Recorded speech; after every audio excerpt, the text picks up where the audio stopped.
Hey guys, Deva here, and it's been a few hours since ALATREON is out and we already have a lot of information about him that will help a lot in a hunt. So let's take all points step by step and confirm what's true and what's not, how the element shifting works and precise weakness for each phase. Number 1 is the most common question, which is it soloable? Yes, ALATREON scales for solo, duo and multiplayer.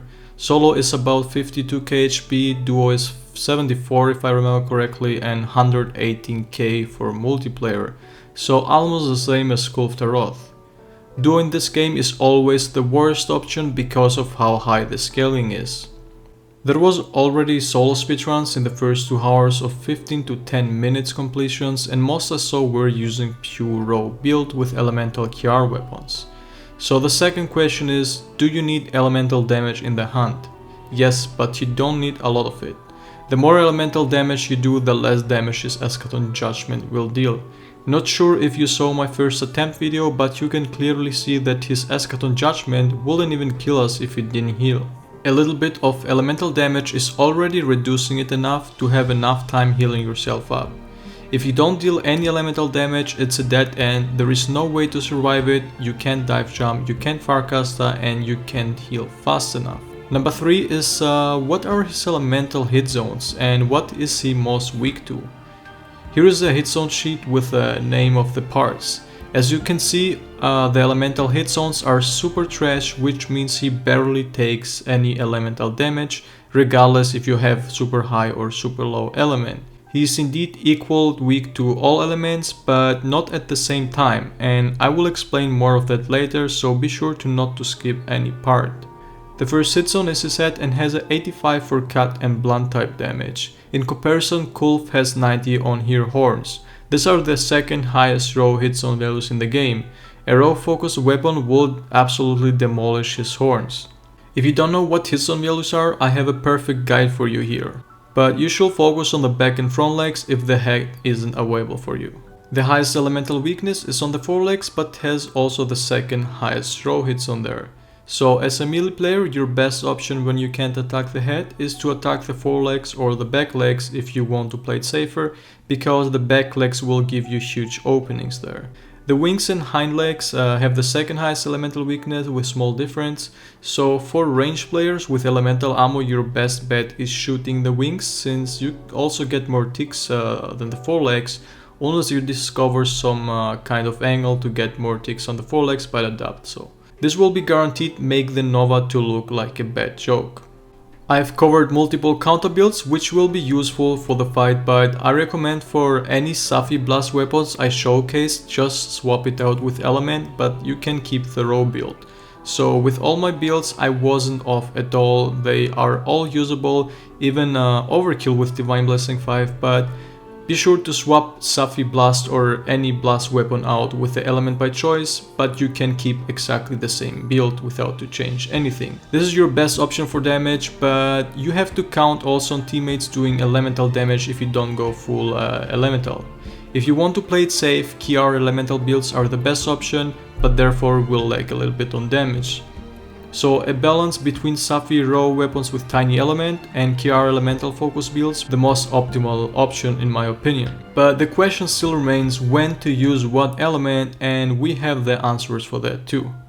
The special assignment goes away once you complete it, and then appears only the event quest. If you have this specific event quest with this specific name, and this is really important, I'll tell you afterwards, he starts with ice active, switches to dragon and ends up being fire. I used Dragon Dual Blades just in case Elder Seal affects the hunt, but also having consistent damage on all phases, because we had absolutely zero info on release. If you have the special assignment quest, he will spawn with fire active, switch to dragon and last to ice, so your best choice there is to start with ice weapons. But like I said, it's totally okay to use any of the 4 other elements to keep balance on the team. Anyway, all the damage numbers you see are like 80% pure raw damage plus minus 10% depending on the weapon you're using, and that because of how low his elemental hit zones are. 20 and above are only decent elemental hit zones, preferably 30. There is supposed to be a second event quest for some people with this name, and this follows the same pattern as a special assignment, so he starts with fire active which means you should go with ice weapons on the beginning. It probably rotates every day for everyone. These are his face modifiers and the most important information out of all, which gave me a clear picture of how the fight works.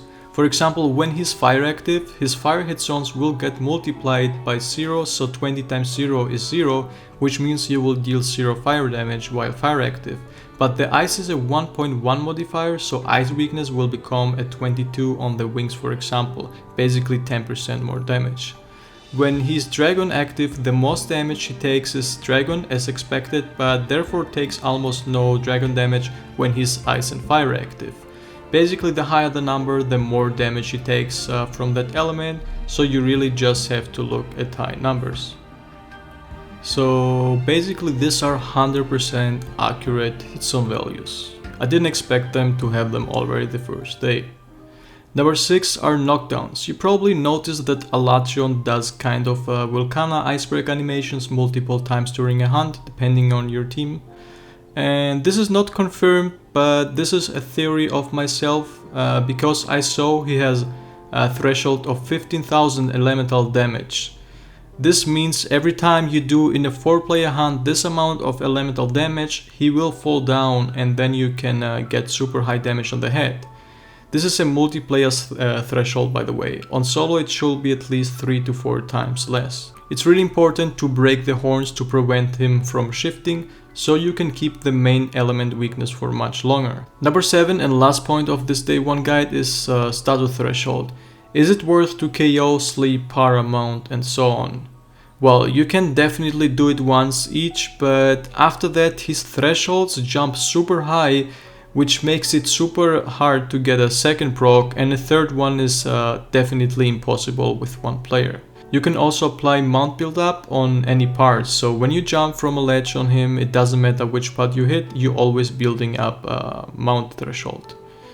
So yeah, that was it. Hope you guys enjoyed the video. I want to say big thank you to Honey, Deathcream and Asterix for doing such an amazing job data mining very useful information, while me and my team Bata, Roos and Flawless were testing in-game and trying blindly different combinations and strategies.